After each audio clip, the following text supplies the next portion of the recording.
Welcome to this concise overview of flaring reduction goals.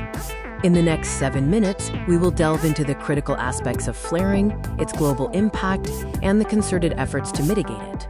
First, let's understand what flaring is and why it poses a significant problem. Flaring is the controlled burning of natural gas associated with oil extraction, often occurring when there isn't sufficient infrastructure to capture and transport the gas to market.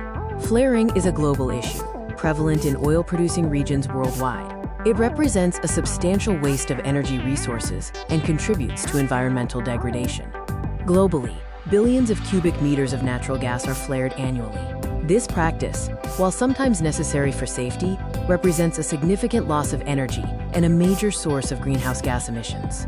Recognizing the urgency, numerous international initiatives and partnerships have emerged. These collaborations aim to reduce flaring through shared knowledge, technological advancements, and policy development. The environmental impact of flaring is multifaceted and severe, affecting air quality, contributing to climate change, and impacting local ecosystems.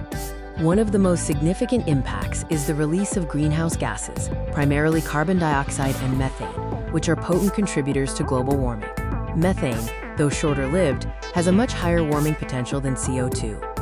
Beyond greenhouse gases, flaring emits various air pollutants, such as black carbon, volatile organic compounds, and sulfur oxides. These pollutants contribute to smog, acid rain, and can have detrimental effects on human health, including respiratory issues. The economic consequences of flaring are equally significant, representing a squandering of valuable natural resources and lost revenue opportunities for governments and companies alike. The natural gas that is flared could otherwise be used for power generation, industrial processes, or as a feedstock for petrochemicals.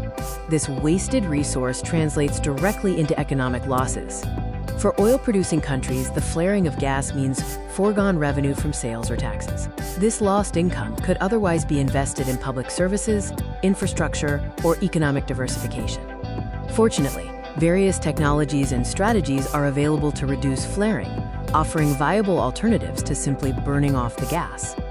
One effective strategy is gas reinjection, where the associated gas is pumped back into the reservoir to enhance oil recovery or stored for future use. Another is gas utilization, converting the gas into electricity, LNG, or other valuable products. Flare gas recovery units, FGRUs, capture the gas that would otherwise be flared, treating it and routing it to pipelines or processing facilities. These units can significantly reduce flaring volumes and monetize the gas. Improving operational practices at oil and gas facilities can also play a crucial role. This includes optimizing equipment maintenance, minimizing upsets that lead to flaring, and better planning for gas handling. Effective regulatory frameworks and policies are essential drivers for flaring reduction, providing incentives and mandates for companies to adopt more sustainable practices. Governments can implement regulations that set limits on flaring volumes, impose fines for excessive flaring, or offer incentives for flaring reduction projects, such as tax breaks or subsidies for new technologies. Carbon pricing mechanisms like emissions trading schemes or carbon taxes can also incentivize flaring reduction by making it more expensive to release greenhouse gases into the atmosphere. This creates a financial incentive to capture and utilize the gas. In conclusion, flaring reduction is a multifaceted challenge with significant environmental and economic implications. However, with concerted effort and the right strategies, it is a challenge we can overcome.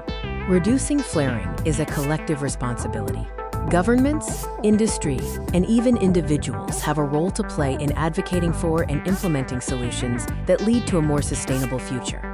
Individuals can support companies that prioritize flaring reduction, advocate for stronger policies, and raise awareness.